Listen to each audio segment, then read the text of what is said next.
our first stop yesterday with Robbie from Revival Projects, and it's friggin' awesome.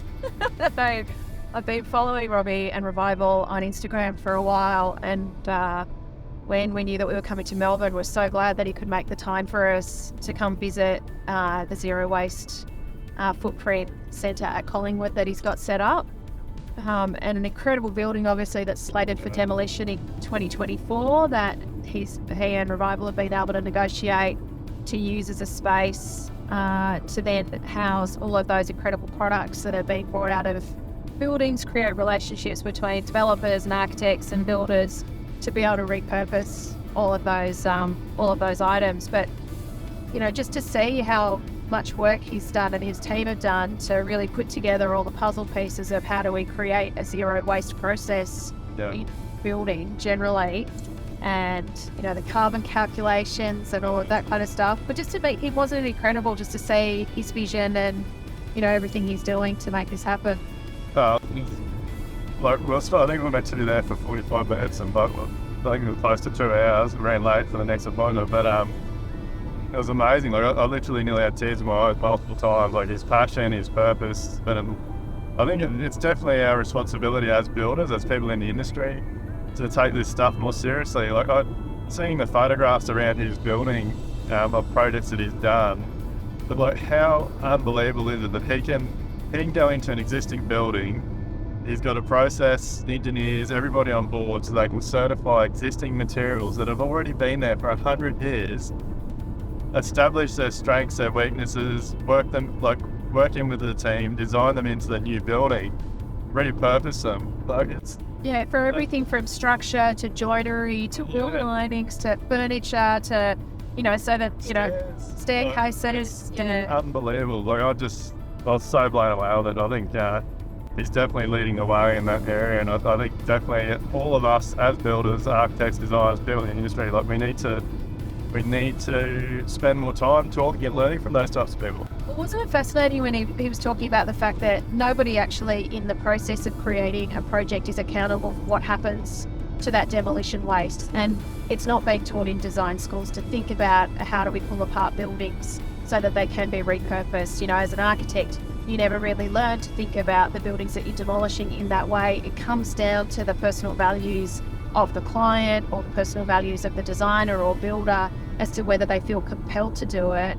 And when you start to think about what opportunities there are, if say, builders, architects and designers, instead of doing demolition plans, started doing repurposing plans, and councils started to actually condition as part of approvals that you need to identify from a sustainability point of view, what in this building that you're demolishing, where is all of that stuff going to go, because you get incentives for reducing the amount of waste that you're going to produce out of that site. I mean, we've done it before. In the year 2000, we had the Green Games in Sydney, which had hugely onerous waste reduction targets 22 years ago, and it all managed to get achieved. Knocked it out of the park, and it just took there to be a sense of community drive and purpose-driven kind of thinking and strategic planning for it to work. And we actually have all of the mechanisms to make this happen now. It's just that just got to do it. Have to do it. It's everyone takes the easy route. If everyone wants to help global warming, sustainability, help the planet, there's so many things we can do. Just that building that Robbie was in yesterday is a perfect example. And like you were saying, we're literally knocking these incredible buildings down, and this is, I guess, on a smaller scale. Even I know the homes over the years that we've demolished back up in Queensland, we have sent so much material to landfill that could have got another 200 years lifespan out of it. That building he's in yesterday, like he was saying, there's 20-metre clear span timber trusses, single pieces of timber. Yeah. It's a 100-year-old building. You cannot get that timber now. Yeah. Impossible. So the fact that he can go into these buildings, and like you were saying with some of those projects, they literally go into a building, figure out where and how it can be used, and then literally repurposed it into another building 80 metres down the road.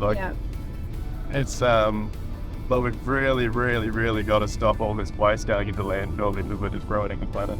I'm really excited to see how his app gets embraced by people, because the app Revival Cooperative, seeing how that can actually help people, as he said, nothing gets bought and sold on the platform. It's all about giving people the opportunity to proactively announce what they're going to be needing to get rid of, and other people, stuff that we might consider waste, and just without a moment's thought chuck away, giving people the opportunity to go, no, actually I can use that for this, and being able to match those people up. And I think when, we talked through some of the challenges that, we know people have had using Facebook Marketplace and Gumtree and those kinds of things, and people stuffing them around, Robbie and his team have really thought about how to really minimise that in the way that the interactions happen on the platform. And so, I can't wait to see that app get launched, and just be able to build a community around people